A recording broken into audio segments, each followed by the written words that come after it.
अच्छी और सच्ची खबरों में सबसे पहले बात अयोध्या में बन रहे राम मंदिर की। प्रभु श्री राम के मंदिर निर्माण का काम वक्त पर पूरा करने के लिए दिन रात काम चल रहा है। मंदिर ट्रस्ट से जुड़े लोगों का दावा है कि जनवरी 2024 में राम मंदिर के कपाट भक्तों के लिए खोल दिए जाएंगे, जिसके बाद यहां पर देश दुनिया से हर रोज बड़ी संख्या में श्रद्धालु दर्शन के लिए पहुंचेंगे।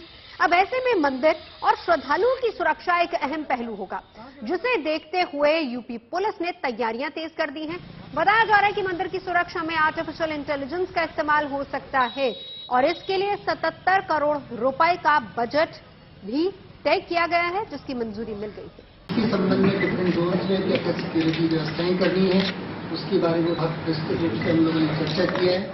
और आने वाले दिनों में जैसा हम लोगों का एक्सपेक्टेशन है कि नेक्स्ट ईयर से अयोध्या में दर्शनार्थियों का भी काफी आना जाना होगा, इसलिए हम लोगों ने लगभग 77 करोड़ के इक्विपमेंट्स का लाइसेंस दिया है।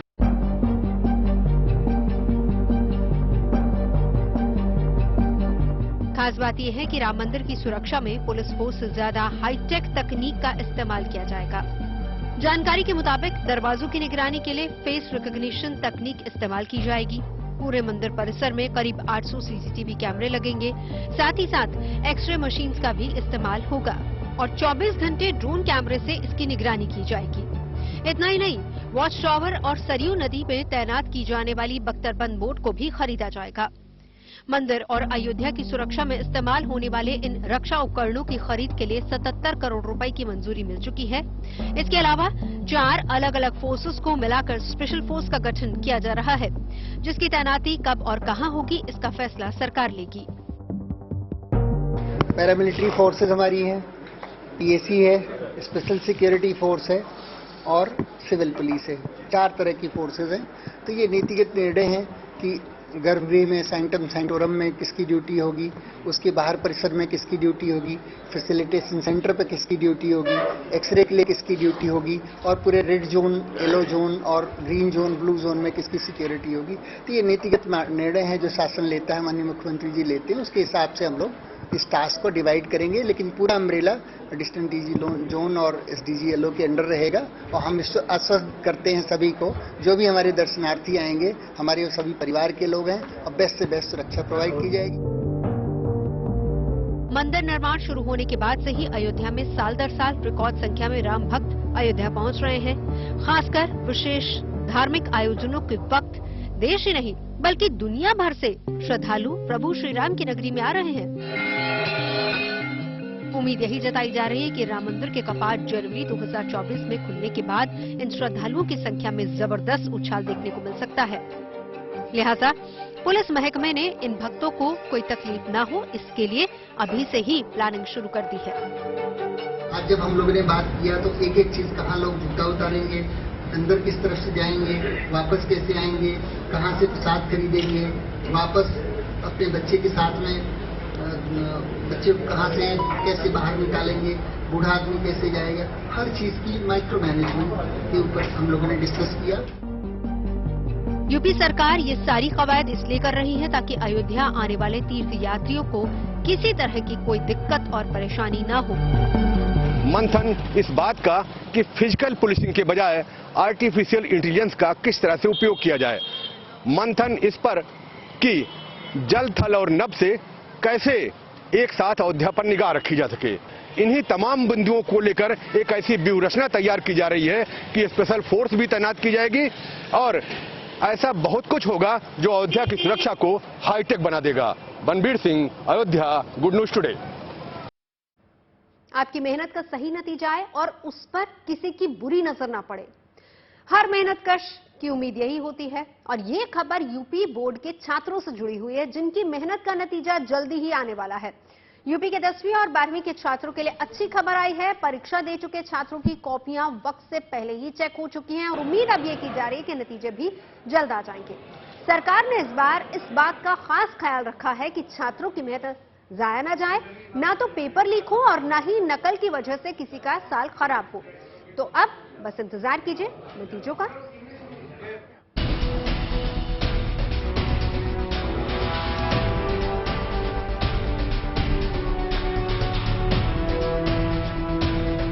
यूपी बोर्ड की 10वीं और 12वीं की परीक्षा में शामिल होने वाले छात्रों के लिए गुड न्यूज आई है। उत्तर प्रदेश माध्यमिक शिक्षा परिषद की 10वीं और 12वीं परीक्षा के उत्तर पुस्तिकाओं की जांच समय से पहले पूरी हो चुकी है। अब बस रिजल्ट का इंतजार है। छात्रों को अपने परीक्षा के रिजल्ट का इंतजार तो हमेशा रहता है, पर माध्यमिक शिक्षा परिषद उत्तर प्रदेश को भी इस बार हाई स्कूल और इंटरमीडिएट के रिजल्ट का इंतजार है। वजह ये है कि दुनिया भर में परीक्षा कराने वाले बोर्ड्स में सबसे बड़ा बोर्ड माना जाने वाला यूपी बोर्ड इस बार रिकॉर्ड समय में परीक्षा का रिजल्ट घोषित करेगा। इसके लिए तैयारी पूरी कर ली गई है। अब बस इसका इंतजार है कि किस दिन परीक्षा के नतीजे घोषित किए जाएं। माना जा रहा है कि तय समय से पहले ही यूपी बोर्ड के रिजल्ट की तारीख का ऐलान हो जाएगा, यानी रिजल्ट को लेकर छात्रों की उत्सुकता और टेंशन जल्दी ही खत्म हो जाएगी। हाई स्कूल और इंटरमीडिएट की परीक्षा में इस बार शुचितापूर्ण परीक्षा का एक रिकॉर्ड बना है और कोई भी बाधा नहीं आई थी, लेकिन जो कॉपीज का मूल्यांकन हुआ है उसमें भी रिकॉर्ड बना है, इसलिए कि इस बार बहुत जल्दी नतीजे घोषित होंगे। पिछले वर्षों में देखा गया था कि देर तक कॉपीज चेक होती थी, अप्रैल के महीने में भी, लेकिन इस बार बहुत जल्दी ये काम हुआ है। हमारे साथ बात करने के लिए माध्यमिक शिक्षा विभाग के निदेशक महेंद्र देव जी। सर, ये जो इस बार 10वीं और 12वीं की परीक्षा हुई है, लेकिन कॉपीज जो जांचने का काम है वो भी लक्ष्य जो आप लोगों ने रखा था उस तय सीमा में ही पूरा हो गया है, तो आपको क्या लगता है कि जो रिजल्ट आएगा वो इसकी जल्दी आने की वजह ये भी है कि एक आप लोगों ने बड़ी वजह है कॉपी हमारी जो है तय सीमा है, उससे पहले हमने एक दिन पहले ही ये लक्ष्य पूरा कर लिया था। उसकी वजह ये थी कि हमारी मॉनिटरिंग हमने काफी तेजी से की जिले स्तर पर और स्टेट लेवल पे, तो जिसका रिजल्ट अच्छा रहा। अवकाश के दिनों में भी हमारा मूल्यांकन कार्य जारी रहा और इसलिए हम लोग समय से पहले इसे पूरा कर पाए। हमारी तैयारी है कि हम अप्रैल महीने में ही इसका परीक्षाफल घोषित कर देंगे। हम लोग की तैयारी इस तरह से है। यूपी के मिशन कायाकल्प में जुटी योगी सरकार ने 30 साल में पहली बार बिना पेपर लीक और परीक्षा रद्द किए हुए 10वीं और 12वीं की परीक्षा कराकर ये दिखा दिया है कि दिल से कोशिश करने पर कामयाबी जरूर हासिल होती है। मीडिया रिपोर्ट्स के मुताबिक इस साल 54 लाख से ज्यादा छात्रों ने यूपी बोर्ड की 10वीं और 12वीं की परीक्षा में हिस्सा लिया, जिनकी करीब 3 करोड़ 19 लाख कॉपियों के मूल्यांकन का काम पूरा कर लिया गया है। उत्तर पुस्तिकाओं की जांच में करीब 1,44,000 शिक्षकों की ड्यूटी लगाई गई थी। 1 अप्रैल तक उत्तर कॉपी चेक करने का लक्ष्य तय किया गया था, जिसे 31 मार्च यानी समय से पहले पूरा कर लिया गया। रिजल्ट पहले देने से बहुत से मामलों में बच्चों को लाभ मिलेगा। एकेडमिक कैलेंडर क्रियान्वित करने के तथा और जो कंपटीशन की तैयारी करने में बच्चों को तमाम लाभ मिलते हैं, प्रवेश करने में तमाम लाभ मिलते हैं तमाम यूनिवर्सिटीज में और दूसरे राज्यों में, तो वो लाभ हमारे बच्चों को मिल पाएंगे। अब छात्र छात्राओं की निगाहें बोर्ड की आधिकारिक सूचना पर टिकी हुई हैं। छात्र छात्राएं जानना चाहते हैं कि यूपी बोर्ड कब तक 10वीं और 12वीं के नतीजे जारी होने की तारीख का ऐलान करेगा। यूपी बोर्ड ने 10वीं और 12वीं के स्टूडेंट्स और उनके पेरेंट्स को एक नोटिस जारी किया है, जिसके मुताबिक बोर्ड ने परीक्षा में फेल से पास कराने को लेकर और नंबर बढ़ाने को लेकर साइबर ठगों से सावधान रहने के लिए कहा है। माना जा रहा है कि जल्दी ही उत्तर प्रदेश माध्यमिक शिक्षा परिषद की आधिकारिक वेबसाइट upmsp.edu.in पर रिजल्ट अपलोड कर दिया जाएगा। यूपी बोर्ड की 10वीं और 12वीं की परीक्षाएं फरवरी और मार्च में कराई गई थी। 10वीं की परीक्षा 16 फरवरी से 3 मार्च 2023 तक आयोजित की गई थी, जबकि 12वीं की परीक्षा 16 फरवरी से 4 मार्च तक चली। हाल ही में दोनों कक्षाओं की कॉपियों की जांच कर ली गई है। अब ऐसे में उम्मीद की जा रही है कि इस महीने के आखिर तक परिणाम भी जारी कर दिए जाएंगे। इस बार न सिर्फ शुचितापूर्ण परीक्षा कराने पर ध्यान दिया गया, बल्कि मिशन मोड पर रिजल्ट को भी लिया गया, जिससे कॉपीज का मूल्यांकन इतनी जल्दी हो सका। फिलहाल हाई स्कूल और इंटरमीडिएट के रिजल्ट का इंतजार छात्रों को है और विभाग को अपनी तैयारी, अपनी रणनीति और अपनी मेहनत के उस नतीजे का जो इस बार रिकॉर्ड समय में कॉपीज के मूल्यांकन को रखते हुए जल्दी रिजल्ट घोषित करने की ओर संकेत कर रही है।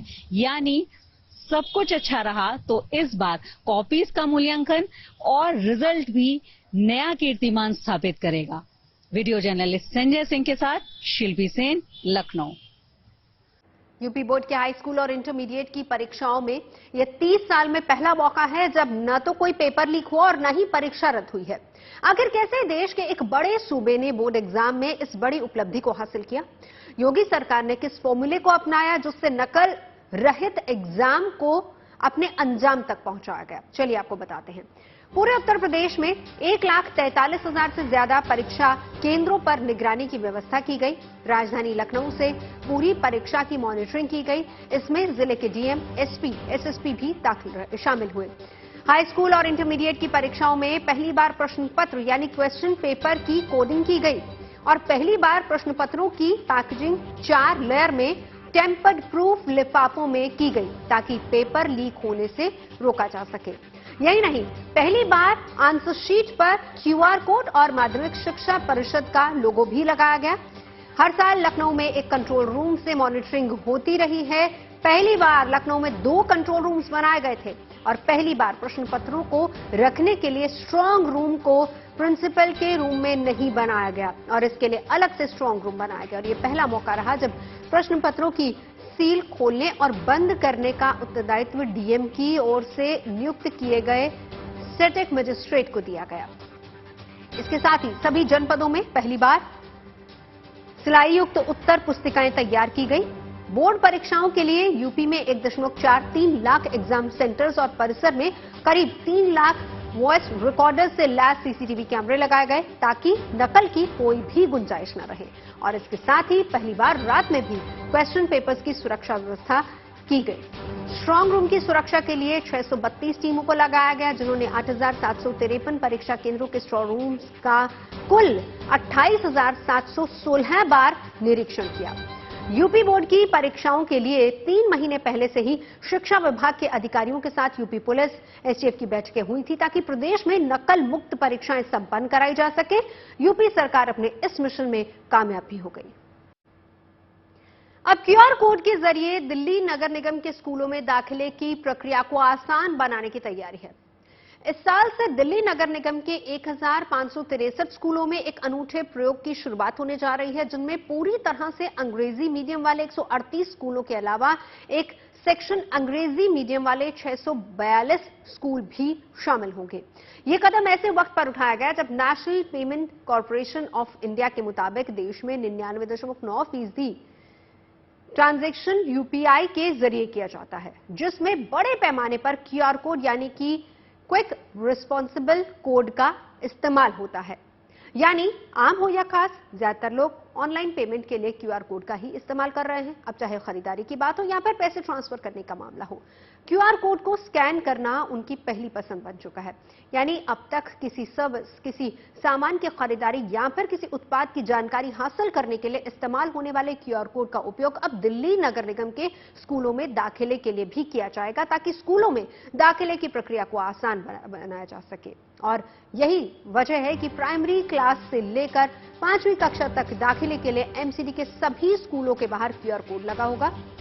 अपने बच्चे को दाखिला दिलाने के इच्छुक अभिभावक को उन क्यूआर कोड्स को स्कैन करना होगा। क्यूआर कोड स्कैन करने के बाद उनके मोबाइल पर एक फॉर्म आएगा जिसे उन्हें भरना होगा। ऑनलाइन फॉर्म भरने की वजह से बच्चे से जुड़ी जानकारियां संबंधित स्कूल के पास चली जाएंगी। इसके बाद बच्चे को एडमिशन देने की प्रक्रिया का काम शुरू किया जाएगा।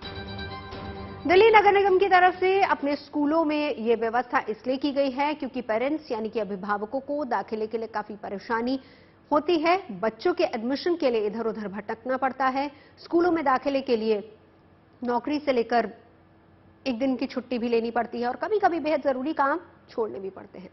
लेकिन दिल्ली नगर निगम में दाखिले के लिए इच्छुक बच्चों के माता पिता को दर दर की ठोकरें नहीं खानी पड़ेंगी। सबसे अच्छी बात तो यह है कि मनपसंद स्कूल के सामने से गुजरने के दौरान सिर्फ क्यूआर कोड स्कैन करने भर से आपका काम बन जाएगा।